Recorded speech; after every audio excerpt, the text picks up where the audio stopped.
ओम शांति। ओम शांति। ओम शांति। ओम शांति। ओम शांति। बाबा कह रहे मीठे बच्चे, बाप को बहुत प्यार से याद करो, बहुत प्यार से याद करना है। तो प्यार किस में जाता है? जिसमें हमारा रिश्ता होता है, जिससे हमारा रिश्ता होता है उसी पे प्यार जाता है ना। तो इसीलिए बाबा को याद करना है तो उससे पहले उससे रिश्ता जोड़ना है। रिश्ता जोड़ लेंगे तो बहुत प्यार जाएगा, तो तुम निहाल हो जाओगे। अब बाबा के इन रिश्तों को पाकर हम क्या हो जाएंगे? निहाल हो जाएंगे। नज़र से निहाल होना माना विश्व का मालिक बनना, और इस समय परमात्मा को रिश्ते से याद करके उससे प्यार करना, उसकी नज़रों से नज़रें मिलाना, बाबा कहता निहाल हो गया। और इसका परिणाम क्या निकलेगा कि विश्व के हम मालिक बन जाएंगे। प्रश्न है, नज़र से निहाल किंदा स्वामी सतगुरु, इसका वास्तविक अर्थ क्या है? पंजाबियों में बोला जाता है कि ये नज़र से निहाल किंदा स्वामी सतगुरु, इसका मतलब क्या है? उत्तर है, आत्मा को बाप द्वारा जब तीसरी आंख मिलती है, ज्ञान का तीसरा नेत्र मिलता है, और उस आंख से बाप को पहचान लेती है, तो निहाल ही तो हो जाते हैं। निहाल ही तो हो गए ना। हमारा जीव, बाबा कहता है हमारा कल्याण हो गया निहाल होने का मतलब, अर्थात सदगति मिल जाती है। तो बाबा कहते बच्चे, देही अभिमानी बनकर तुम मेरे से नजर लगाओ। क्या? देही अभिमानी बनकर, मैं आत्मा हूँ, आत्मा बनकर हम परमात्मा की नजर ले रहे हैं, उनकी दृष्टि ले रहे हैं। तो मुझे याद करो और संग तोड़ मेरे एक संग से जोड़ो तो बेहाल अर्थात कंगाल से निहाल अर्थात साहूकार बन जाओगे। क्या बन जाएंगे? पहले हम क्या थे? पहले बेहाल थी, हमारी हालत खराब थी, और क्या थे? कंगाल थे। और अभी बाबा क्या कर दिया? निहाल कर दिया, खुशहाल कर दिया, भरपूर भंडार कर दिया, साहूकार बना दिया। तो क्या क्या मिल गया ना बाबा से दृष्टि लेते लेते ही। ओम शांति। मीठे मीठे रूहानी बच्चों, किसके पास आए हो? रूहानी बाप के पास। हम लोग किसके पास आए? किसी देहधारी के पास नहीं। समझते हो कि हम शिव बाबा के पास जाते हैं? यह भी जानते हैं कि शिव बाबा सभी आत्माओं का पिता है, सभी आत्माओं का पिता है। यह भी बच्चों को निश्चय चाहिए कि वह सुप्रीम टीचर भी है तो सुप्रीम गुरु भी है। ये दोनों तीनों निश्चय चाहिए कि बाप, टीचर, सदगुरु तीनों हैं। वो आया है हमें साथ ले जाने के लिए, वो बिना साथ ले जाए नहीं छोड़ेगा।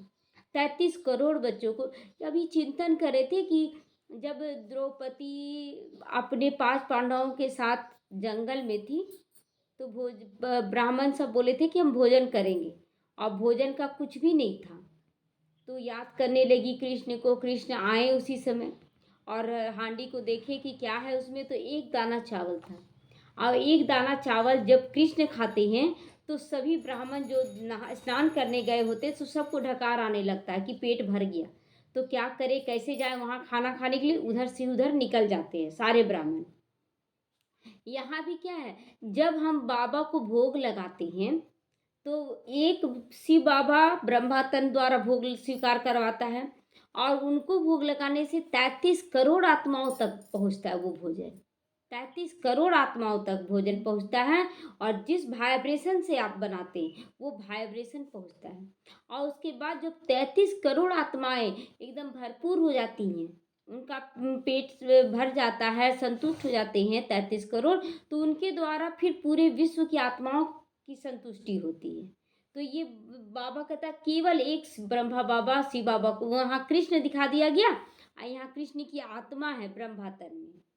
तो हमें बाबा कहता है कि टीचर, सदगुरु, बाप तीनों मिलकर पालना दे रहा है। तो जितना हम बाबा को अभी प्यार करेंगे, उसे भोग स्वीकार करेंगे, हर वक्त याद करेंगे, उतना हमारा क्या हो जाएगा कि पूरे विश्व का मालिक बनने का नशा आ जाएगा। एक को खिला रहे हैं, पूरे विश्व का बादशाही हो जाएगा। तो सुप्रीम को परम कहा जाता है। उस एक को याद करना, नज़र से नज़र मिलाते रहो, बाबा की दृष्टि लेते रहना। इसीलिए दृष्टि से कोई भी ब्राह्मण आत्मा एक दूसरे से मिलते हैं तो दृष्टि से मिलते हैं, शरीर से नहीं। गायन है ना, नज़र से निहाल किंदा स्वामी सतगुरु, उसका अर्थ चाहिए नज़र से निहाल किसको? जरूर सारी दुनिया के लिए कहेंगे, क्योंकि सभी को सदगति दाता है ना, सभी को इस पतित दुनिया से ले जाने वाला है। तो सदगति तो सबका हुआ, जब भी कोई भी आत्मा जन्म लेगी तो वो सदगति में ही जन्म लेगी, मतलब उसका सब कुछ अच्छा होगा, थोड़ी जन्म लेते के साथ उसके साथ बुरा होना शुरू हो जाएगा। हाँ, हम लोग बैकुंठ में जाएंगे इसलिए सदगति का नाम, लेकिन जितनी भी आत्माएं आएंगी पहला जन्म उनका बहुत अच्छा होगा। तो अब नजर किसकी चाहिए? क्या ये आंखें नजर से निहाल करेंगी? ये आंखें नहीं, परमात्मा इन आंखों द्वारा नजर से निहाल करेगा। नहीं, तीसरी आंख मिलती है ज्ञान की, तो ज्ञान का तीसरा नेत्र मिला तब तो हम लोग अपने आप को पहचाने, बाप को पहचाने। और अब जब मिलते हैं तो क्या देखते हैं? आत्मा देखते हैं, आत्मा देखते हैं। तो जिससे आत्मा जानती है कि हम सभी आत्माओं का बाप है। बाप आत्माओं को राय देते, बच्चे मुझे याद करो। बाबा कहता है, राय देता है बाबा कि बच्चे मुझे याद करो।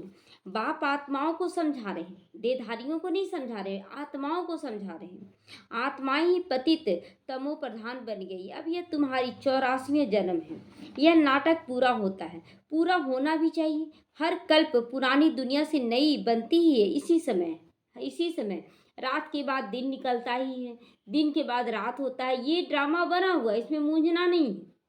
नई सो पुरानी, पुरानी सो नई, नाम भी अलग है ना। नई दुनिया सतयुग, पुरानी दुनिया कलयुग। आप बोलते हैं कि कलयुग में हमको सुख मिल जा रहा, स्वर्ग बन जा रहा, कैसे होगा? नाम क्यों अलग हुआ? तो बाप ने समझाया, पहले तुम सतयुग में थे, पुनर्जन्म लेते लेते 84 जन्म बिताए, अब कलयुग में हूँ। अब तुम्हारी आत्मा तमो प्रधान बन गई है। बाप को याद करोगे, निहाल हो जाओगे। निहाल हो जाना माना फिर से सतयुग में पहुंच जाएंगे। बाप सम्मुख कहते, बच्चे मुझे याद करो। आज दूसरी कितनी बार आ गया बाबा, याद करो याद करो, फिर से बोल रहा है बाबा।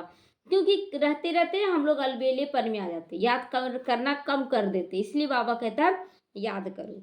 मैं कौन हूँ? याद करो मैं कौन? परम पिता परमात्मा हूँ, सारी दुनिया को रचने वाला हूँ। बाप कहते हैं, बच्चे देही अभिमानी बनो, देह अभिमान में मत आओ। देह अभिमान में आओगे विक्रम हो जाएगा। आत्माभिमानी बनकर तुम मेरे नजर से नजर मिलाओ तो तुम निहाल हो जाओगे। अब देहधारी से नजर नहीं मिला रहे, भल ब्रह्मा बाबा की आंखों में देख रहे, लेकिन किसको देख रहे हैं? शिव बाबा को, शिव बाबा से नजर मिला रहे हैं। तो बाबा कहता है कि मुझसे नजर मिलाओ देही अभिमानी बनकर, तब तुम निहाल होगे। बाप को याद करते रहो। इसमें कोई तकलीफ तो नहीं देता है बाबा? नजर से नजर मिलाना, दृष्टि लेने में कोई तकलीफ है क्या? कोई तकलीफ नहीं है। आत्मा ही पढ़ती है, पाठ बजाती। कितनी छोटी है आत्मा, जब यहाँ आती है 84 जन्मों का पाठ बजाती है। एक बार ऊपर से आई, 84 जन्म का पाठ बजाई, फिर वही पाठ रिपीट होता है। 84 जन्मों का पाठ बजाते बजाते आत्मा एकदम पतित कमजोर हो गई है इस समय। अब आत्मा में कुछ भी दम नहीं रहा है, था दम। इसीलिए ना लोग मरना चाहते हैं। जब ताकत नहीं मिलता है ना, कोई रास्ता नहीं मिलता है, तो लोग लास्ट में क्या बोलते हैं? लगता मर जाए, ताकत नहीं है इसलिए मर जाना। मरना कोई नहीं चाहता। यहाँ नाटक खेल चल रहा ना, इसको छोड़ना कोई नहीं चाहता है, लेकिन कमजोर हो जाती है आत्मा तो बोलती है कि हम मर जाएं। तो अब आत्मा निहाल नहीं, बेहाल और कंगाल हो गई है। निहाल नहीं है कोई भी, और बेहाल कंगाल हो गई है। फिर निहाल कैसे बनी? यह अक्षर भक्ति मार्ग के है। निहाल बेहाल कंगाल ये भक्ति मार्ग का है, जिस पर बाप समझाते हैं। वेद शास्त्र चित्रों आदि पर भी समझाते हैं। तुमने यह चित्र श्रीमत पर बनाए हैं। जो भी चित्र बना ना, बाबा जैसे जैसे डायरेक्शन देता गया बनता गया।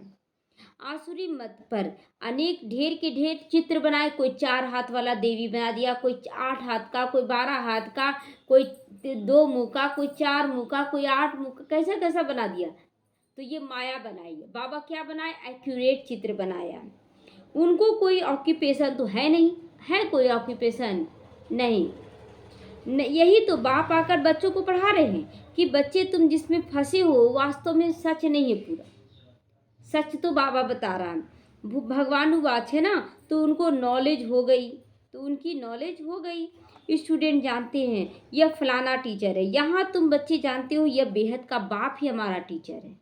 जैसे किसी स्कूल में जाते हैं तो हाँ ये टीचर है, लेकिन यहाँ पर हम लोग जानते हैं कि हमारा बाबा ही मेरा टीचर है। बाबा एक ही बार आकर ऐसी वंडरफुल पढ़ाई पढ़ाते, एक ही बार आता है और कैसे कितना तैयार करता है। ऐसे तो बोलते 24 अवतार लिए, बार बार अवतार लेते। यहाँ पर बाबा कहता है एक बार पढ़ाते। कोई भी बच्चे को जन्म एक बार दिया जाता है कि बार बार दिया जाता है? एक जन्म में एक ही बार दिया जाता है ना, तो एक कल्प में कितनी बार जन्म लेगा देगा बाबा? एक ही बार देगा ना हम लोग को तैयार करके। अब पूरे कल्प फिर चलते हैं, पूरा जीवन चलता है। तो इस पढ़ाई और उस पढ़ाई में देखो रात दिन फर्क हो गया ना, भक्ति की पढ़ाई और यहाँ की पढ़ाई।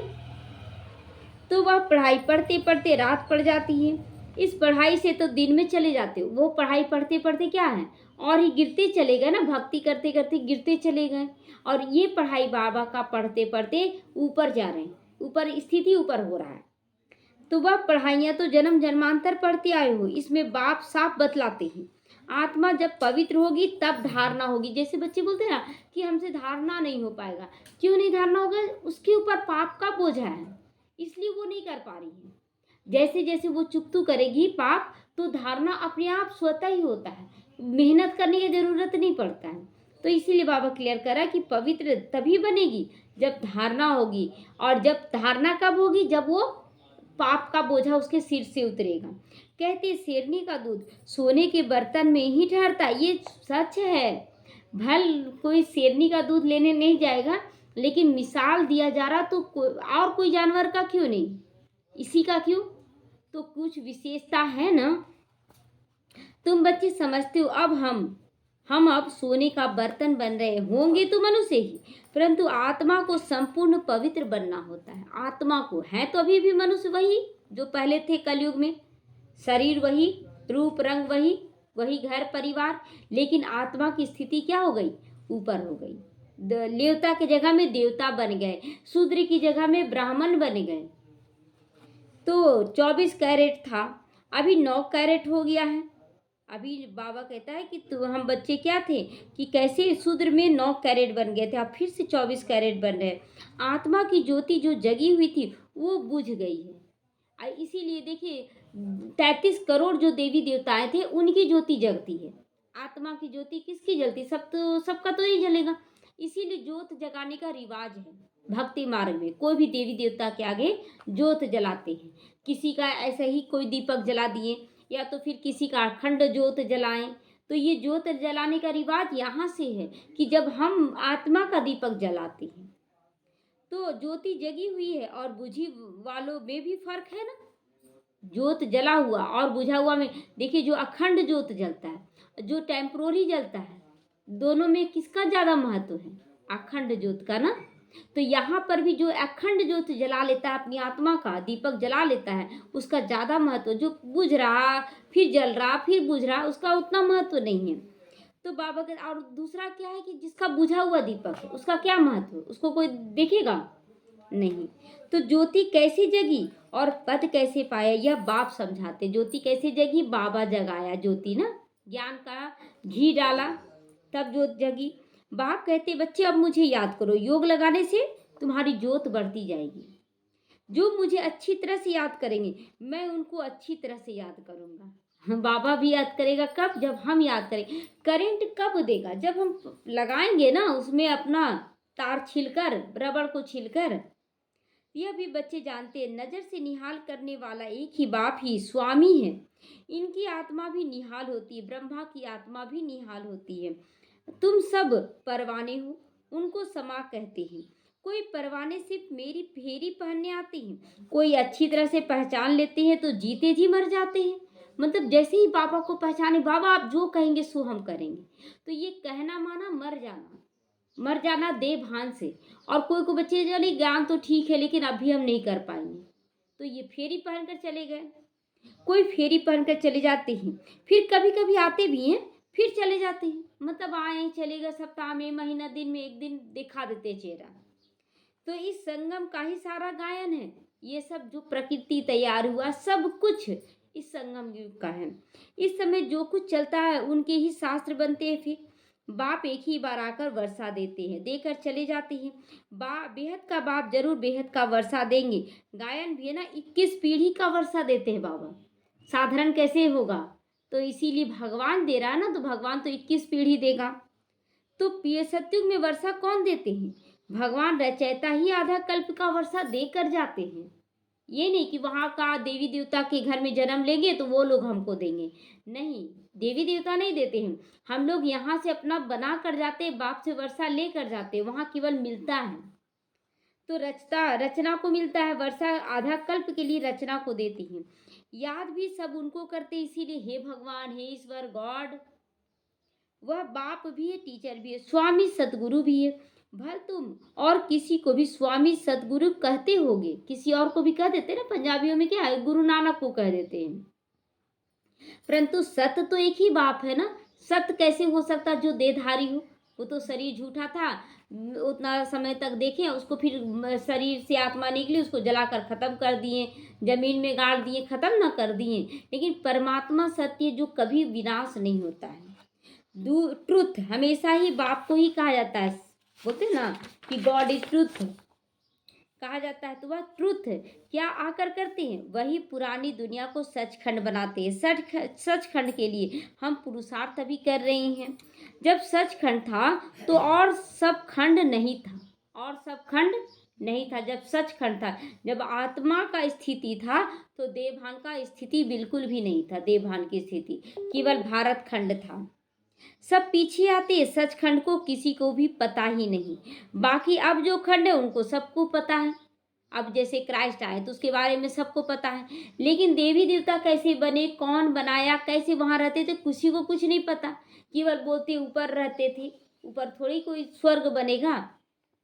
तो अपने अपने धर्म स्थापक को जानते हैं, बाकी सूर्यवंशी, चंद्रवंशी और इस संगम युगी ब्राह्मण कुलवंशी को कोई नहीं जानता।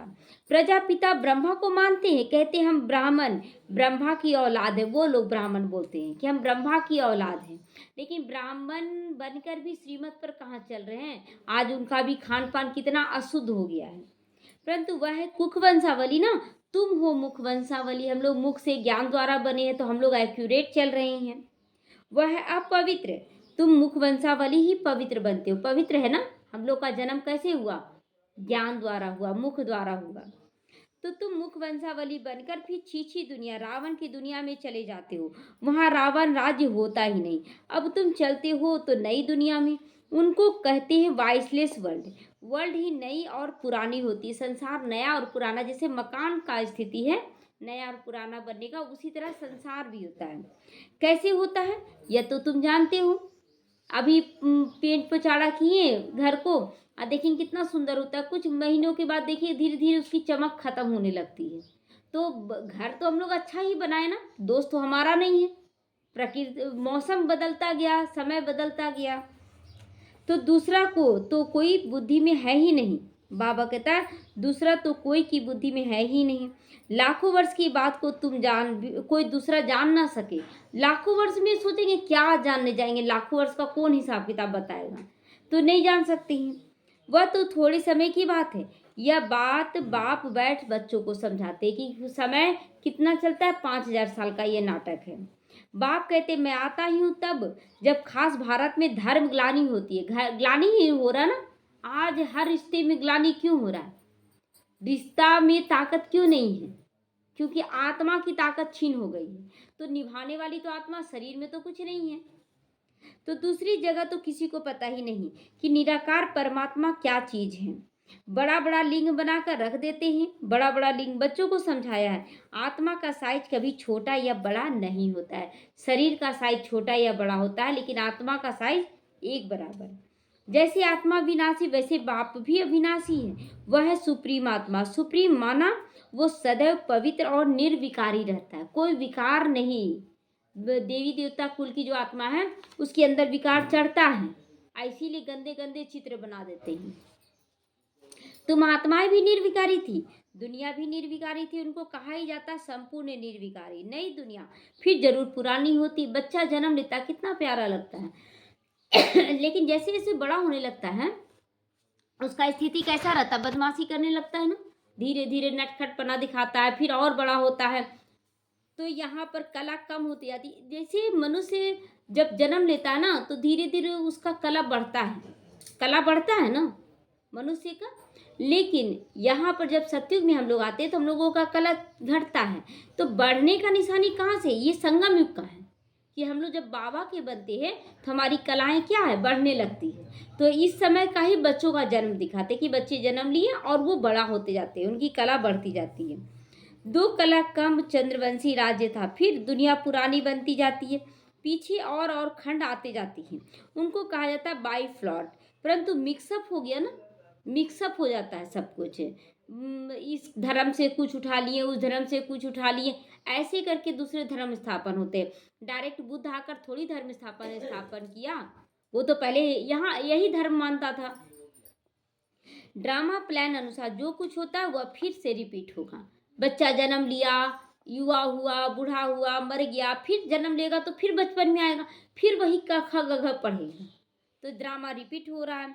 जैसे बौद्धियों का बहुत का कोई बड़ा आया, कितनों को बौद्ध धर्म में ले गया, धर्म को बदल दिया ना, बहुत सारे कन्वर्ट हो गए।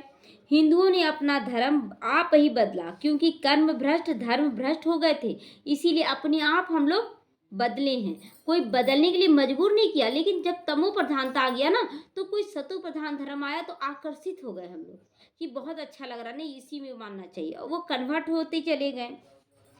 एक बार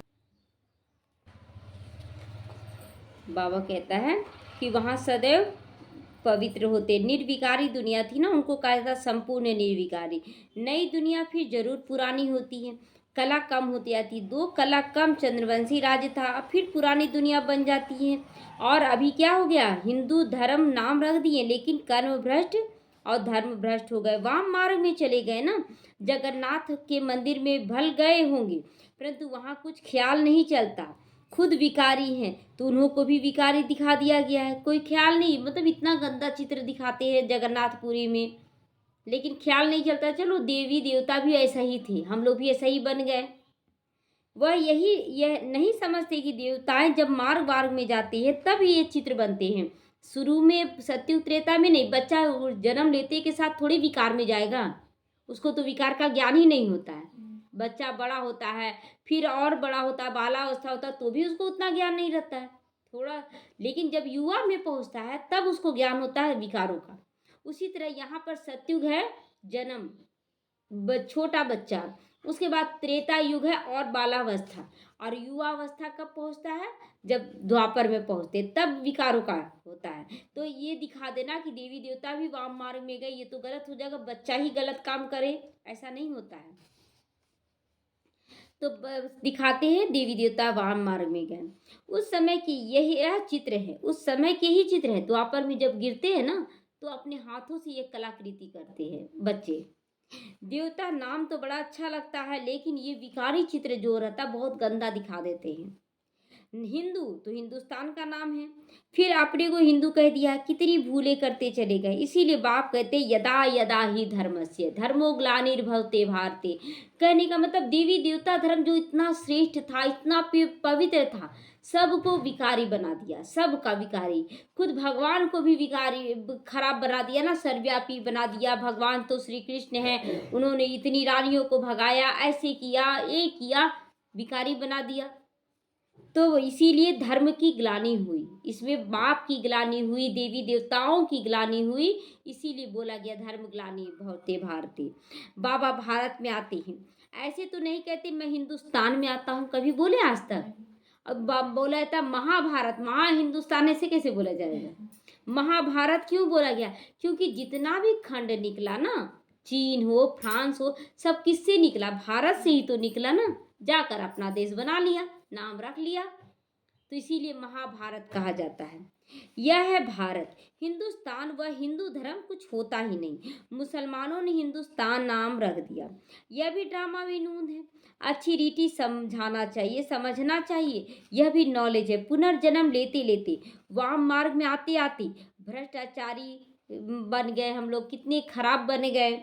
फिर उन्हों के आगे जाकर कहते आप तो संपूर्ण निर्विकारी हो, हम तो विकारी हैं, कबूल करते हैं देवी देवताओं के आगे जाके, हम विकारी हैं, पापी हैं। और कोई खंड वाले ऐसे कहते हैं, क्राइस्ट के पास जाएंगे, क्रिश्चियन लोग बोलेंगे हम विकारी हैं, नहीं, साइलेंस में उन लोग बैठ जाते हैं। मुसलमान लोग भी नहीं कहेंगे, कहते हैं हिंदू लोग, क्योंकि हम लोग ही ना देवी देवता कुल के थे और हम लोग ही गिर गए हैं, तो हम नीच हैं, अथवा हमारे में कोई गुण नहीं है, ऐसे कहते। कभी सुना नहीं होगा उन लोगों को और सब धर्म वालों को।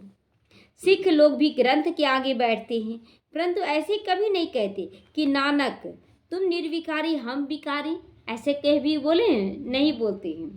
नानक पंथी कंगन लगाते हैं, वह भी निर्विकारी पने की निशानी है। लेकिन आजकल तो कंगन पहनकर भी कोई विकार में जाते रहते, बस पहन लेते हैं, परंतु विकार बिगर तो रह नहीं सकते। कंगन पहन लिए तो भी जनेऊ कैसे पहनते हैं लोग का? जनेऊ कैसे है कि जब पूजा पाठ कर रहे, नहा धो रहे, जनेऊ पहन लिए। जब नॉनवेज खाना है ना, तो जनेऊ उतार कर रख देते हैं। हाँ, तो वही चीज का सभी धर्मों में आ गया ना। झूठी निशानियां रख दी है, जैसे हिंदू लोग जनेऊ पहनते हैं, पवित्रता की निशानी है ये भी। आजकल तो धर्म को भी नहीं मानते। इस समय भक्ति मार्ग चल रहा है, इनको कहा जाता है भक्ति कल्ट। ज्ञान कल्ट केवल सतयुग में होता है, ज्ञान का प्रारब्ध सतयुग में भोगते हैं।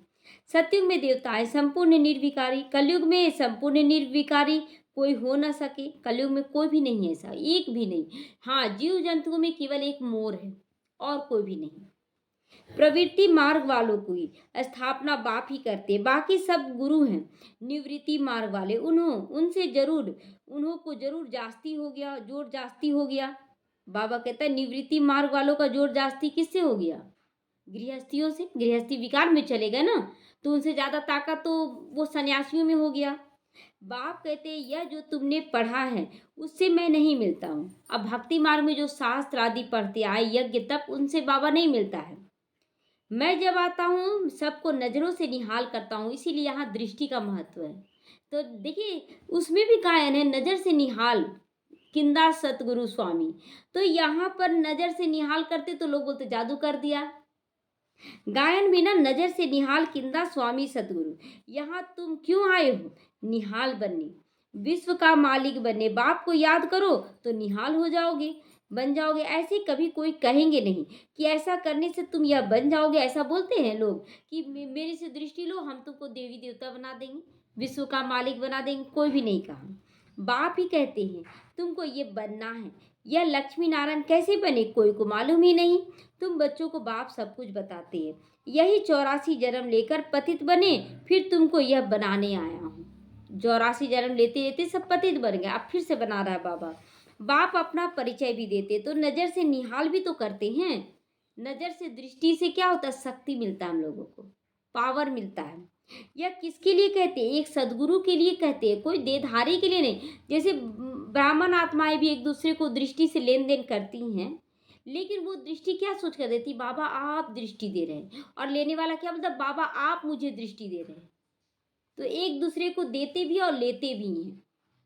तो वह गुरु लोग तो ढेर है। माताएं अबलाएं बहुत भोली होती हैं। तुम सब भोलेनाथ के बच्चे हो। शंकर के लिए कहा है आंख खोली विनाश हो गया। यह भी पाप हो जाए ना, अगर आंख खोलें और चारों तरफ लड़ाई झगड़ा का वातावरण हो जाए तो ये तो पाप हो जाएगा। नहीं, ये पाप नहीं कर होता है। बाप कभी ऐसे काम के लिए डायरेक्शन नहीं देते हैं कि जाओ लड़ाई झगड़ा करो। आप खोल ज्ञान दिए हैं तो जाओ लड़ाई करो। उसमें दिखाते हैं ना कि ये सब तो मरे पड़े, तुम इनको मारो। ये नहीं बाबा कहता मारो।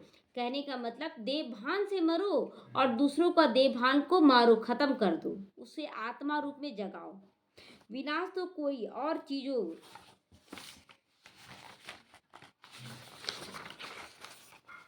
चीजों से होगा, हमारी दृष्टि से नहीं होगा, हमारे तीसरे नेत्र खुलने से नहीं होता है विनाश बाहर का।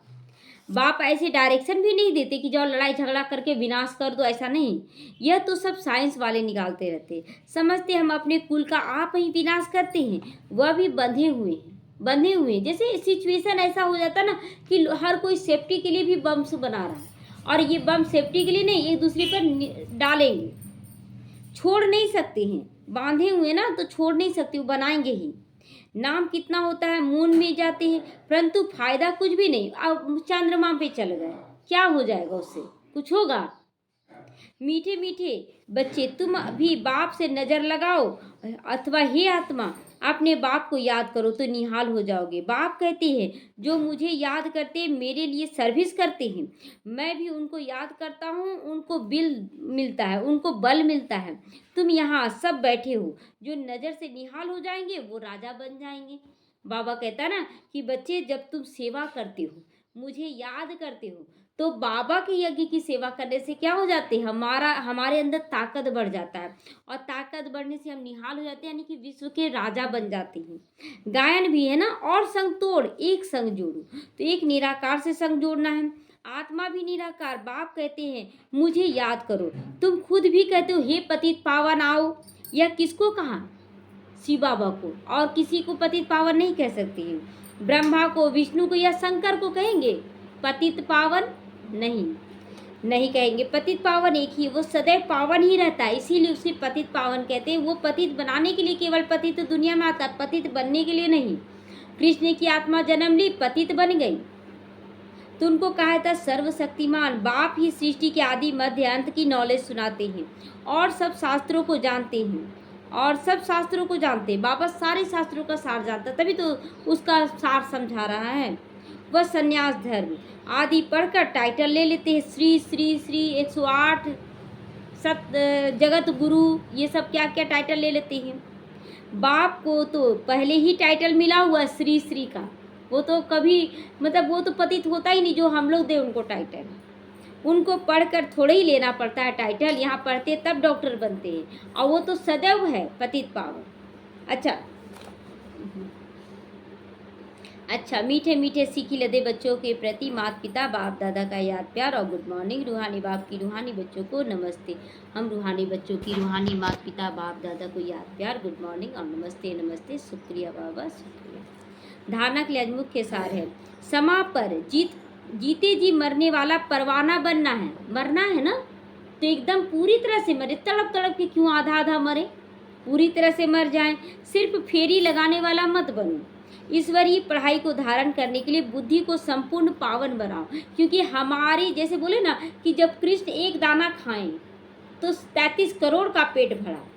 तो हम सब बाबा को बोलता ना कि सतयुग में जो भी बच्चा जन्म लेगा, हर बालक कृष्ण कन्हैया जैसा, हर राधा सी बाला होगी।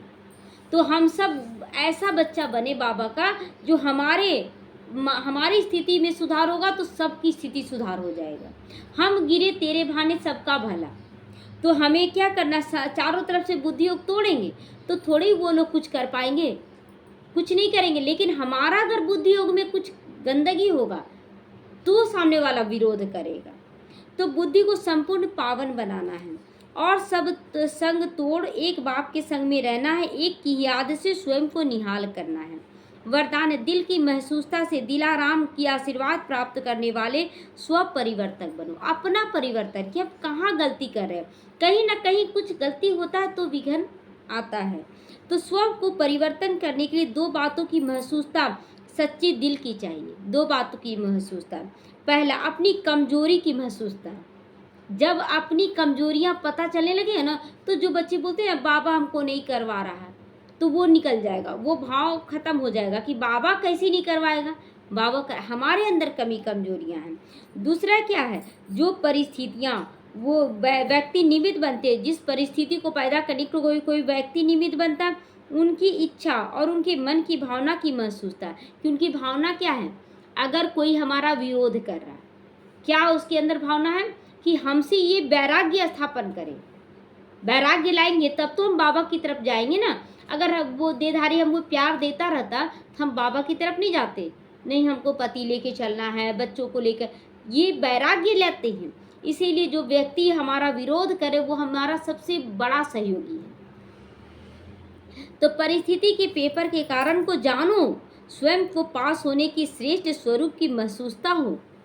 परिस्थितियों का जो आ रहा है, जो व्यक्ति परिस्थिति का रूप लेकर आ रहा है, उसकी भावना को समझना है कि वो किस कारण से ऐसा कर रहा है। जब हम बाबा को याद किए, बाबा सब ठीक कर दिया, तो बोले नहीं पति को लेकर चलना है, लेके चलने लगे तो अचानक बिना मतलब की लड़ाई झगड़ा हमसे करने लगे। तो बोले नहीं बाबा अब तो आप ही के साथ चलना है। तो वो व्यक्ति अगर लड़ाई नहीं करते तो बाबा की तरफ कैसे आते। तो वो अच्छे बने कि बुरे बने, मेरे लिए अच्छे बने ना। तो इसीलिए ये भी महसूस करो कि सामने वाली आत्मा हमारी कमजोरियों को निकालने के निमित्त, वो खराब लगता था कि कैसे विकारों का नाम लेंगे, लोग आएंगे विरोध करने के लिए, तो बार बार बोलते थे तुम्हारे पास सब लोग पूछने आएंगे, जवाब देना, क्या जवाब देगी।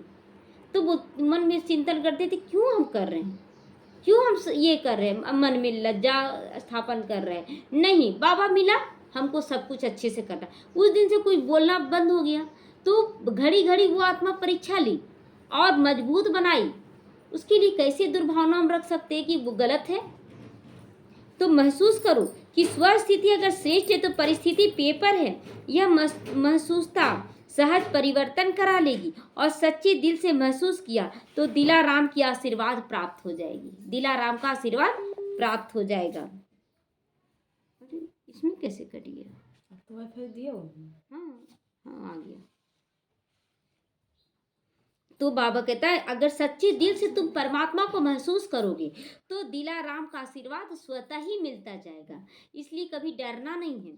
स्लोगन है, वारिस वह है जो एवर रेडी बन हर कार्य में जी हजूर हाजिर, वो कहता है। तो बाबा कहता है कि अगर आप सच्चे दिल से बाप पर समर्पण करते हैं तो दिलाराम का आशीर्वाद स्वतः ही प्राप्त हो जाता है। स्लोगन है, वारिस वो है जो एवर रेडी बनकर हर कार्य में हुजूर हाजिर, कहता है। हर कार्य में एवर रेडी, बाबा जो कहे हाँ जी करना है, हाँ जी करना। बहुत बार ऐसा आया, एक बार कहीं जाना था सेवा में, मालूम नहीं था सेवा में जाना है, बंधन भी था। अचानक बैठे हुए थे योग में, तो बाबा तुरंत बोला ना कि बच्ची तुमको यहाँ जाना है सेवा में, और 2 दिन में ही जाना है, 2 दिन बाद ही जाना है। तो बाबा को बोले, बाबा आप बोले हैं तो आप ही बंधन मुक्त करेंगे, जाएंगे तो जरूर। उसी दिन रात हुआ, बोले हम जा रहे हैं, यहाँ पर जाना है। कोई रोक ठोक नहीं हुआ और अपने आप हाँ जी हो गया, हुआ था ना। और उसके बाद बहने बोली भी कि क्या आपको घर से मिल जाएगा छुट्टी, इतने दिन के लिए जा रहे सेवा? तो बोली कि बाबा दिया है संकल्प, वही छुट्टी देगा, वही ले जाएगा। और रात हुआ, बात रखे इनके आगे, हो गया हाँ जी, और चले भी गए बहुत अच्छी तरह से। तो देखिए बाबा बार बार, देखिए अभी ये भी संकल्प उठा कि हाँ ये लगाना है तुमको, मेला लगाना है, ये भी हो गया, पूरा हो रहा है राधा माता जी की तरफ से। तो बाबा कहता ना, इसलिए हाजिर हुजूर बोलो, बाबा मेरे साथ है, बाबा का हर डायरेक्शन हाँ जी। तब वारिस हम बन जाएंगे ना, वारिस बनकर हमसे कार्य कराएगा, तब तो हमको राजा की सीट पे बैठाएगा। और हम डर डर के बैठ जाएंगे तो बाबा राजा कैसे बनाएगा? बोले राजा बनने लायक नहीं है बेटा मेरा। ओम शांति।